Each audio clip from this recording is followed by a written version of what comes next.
បើកការដ្ឋានជួសជុលកំណត់ផ្លូវខេត្តលេខ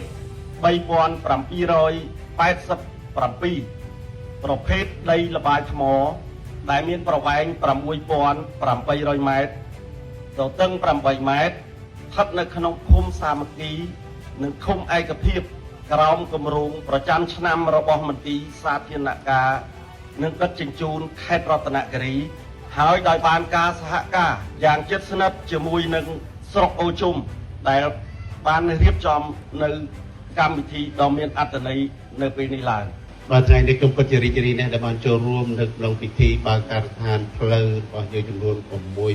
6800 ម៉ែត្រស្រុកអូជុំបាទនេះតបជាប់ឯកភាពសាមគ្គីផ្លូវយើងនេះសំខាន់ណាស់នេះជាផ្លូវសេដ្ឋកិច្ចផ្លូវយើង